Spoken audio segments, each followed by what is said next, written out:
네, 오늘은 스바냐 읽으실 차례입니다. 스바냐 1장 1절은 이렇게 시작합니다. 아몬의 아들 유다 왕 요시아의 시대에 스바냐에게 임한 여호와의 말씀이라. 스바냐는 히스기야의 현손이요라고 합니다. 요시아 왕의 개혁이 있고, 그러나 요시아 왕이 전사하고 나서 아마도 그 후에 이스라엘 역사가, 유다가 아주 힘들고 침체에 빠진 시기였던 것 같습니다. 히스기야의 현손이라는 말은 정손의 아들이죠. 우리가 정조 할아버지, 정손, 그리고 고조 할아버지 해서 고손이라는 말도 쓰긴 합니다만, 이 고자가 높을 고자이기 때문에 이 손자에게 쓰는 것은 맞지 않다. 그래서 말을 바꾸어서 현손이라 쓰는 예가 많습니다. 그래서 손자의 손자, 히스기야의 손자의 손자, 왕이라면 아마 왕족이었던 것 같습니다. 전체의 주제는 여호와의 날, 스바냐는 여호와의 날에 대한, 요엘서를 비롯한 예언서에 많이 나오는 말이죠. 여호와의 날에 대한 성경이다라고 보시면 됩니다. 2장 3절 요절 말씀입니다. 여호와의 규례를 지키는 세상의 모든 겸손한 자들아, 너희는 여호와를 찾으며 공의와 겸손을 구하라. 너희가 혹시 여호와의 분노의 날에 숨김을 얻으리라. 여호와의 날은 분노의 날이라 그러고, 하나님께서 용서해 주시는, 숨겨 주시는 사람은 겸손한 사람, 공의를 찾는 사람이다 라고 말합니다. 1장은 예루살렘에 임할 심판을 주로 이야기하고, 2장부터는 열방에 임할 심판, 블레셋, 모압, 암몬, 아수르에 임할 심판을 말합니다. 3장에는 이 하나님의 진노가 아주 구체적으로 나옵니다. 8절에 나 여호와가 말하노라, 그러므로 내가 일어나 벌할 날까지 너희는 나를 기다리라. 이게 여호와의 날이죠. 내가 뜻을 정하고 나의 분노와 모든 진노를 쏟으려고 일어나라를 소집하며 왕국들을 모으리라. 온 땅이 나의 질투의 불에 소멸되리라. 하나님의 진노, 로마서에도 나왔었죠. 불에 소멸되리라 하는 말이 신약 성경 베드로 후서를 비롯한 종말 예언에 나옵니다. 이 이미지, 그것이 여호와의 날이다, 불로 심판할 날이다 라는 강력한 이미지가 신구약 성경에 있습니다. 그런데 바로 다음 9절에 보면은 그때에 내가 여러 백성의 입술을 깨끗게 하여 라고 말합니다.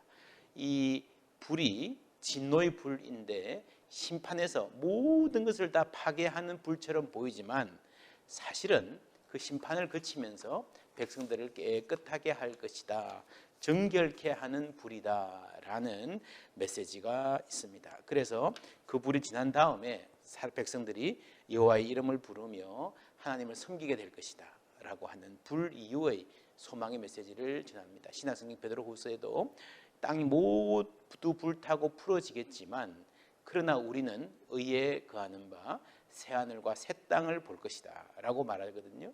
새하늘과 새 땅, 땅도 불에 타서 없어지는 것이 아니라 정결케 되어서 새롭게 될 것이다 하는 것이 성경의 종말에 대한 아주 중요한 신앙입니다. 그때에 내가 내 가운데서 교만하여 자랑하는 자들을 제거하여, 이 스바냐는 이 겸손을 강조하고, 교만한 자가 얼마나 하나님 보시기에 잘못된 마음을 갖고 있는 사람인지 교만을 철저하게 경계하는 것을 알 수 있습니다. 그래서 그 겸손을 조금 더 구체적으로 말해서 12절에 내가 곤고하고 가난한 백성을 내 가운데에 남겨두리니 그들이 여호와의 이름을 의탁하여 보호를 받을지라 했습니다. 곤고하고 가난한 자, 힘들게 살아가는 많은 사람들이 복을 받을 것이다. 신약 성경에도 가난한 자는 복이 있다, 마음이 가난한 자는 복이 있다라고 말하지 않습니까?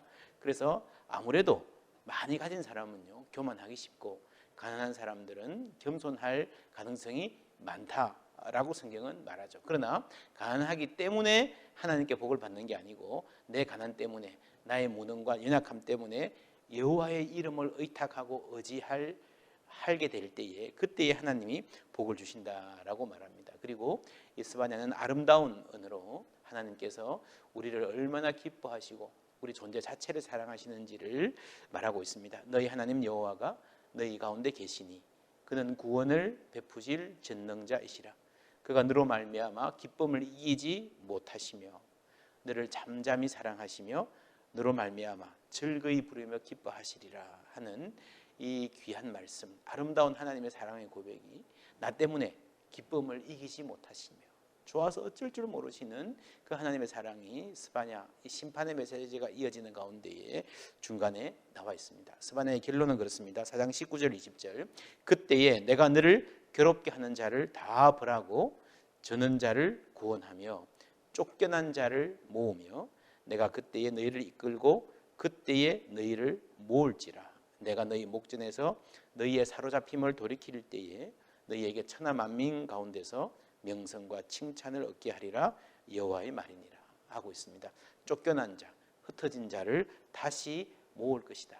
신명기의 말씀이죠. 신명기 28장에 너희들이 내 말을 잘 들으면 들어가도 복을 받고 나가도 복을 받겠지만 그렇지 아니하면 너희들이 많은 화를 입을 것인데 그 화에 가장 비참한 상태가 함께 모여 살지 못하고 흩어지는, 쫓겨서 흩어지는 상황이라고 예언했습니다. 그런데 회개하면 하나님께서 모으실 것이다 라는 그 신명기의 예언, 신명기의 고백을 그대로 가져와서 하나님이 포로 이후에 우리를 다시 모으시고 명성과 칭찬을 얻는 세계의 우뚝 선 나라로, 영적인 지도력을 가진 나라로, 만방을 축복하는 나라로 세울 것이다 라고 하는 아름다운 소망으로 끝을 맺고 있는 스바냐, 읽으시면서 하나님의 사랑 깊이 체험하시기를 바랍니다.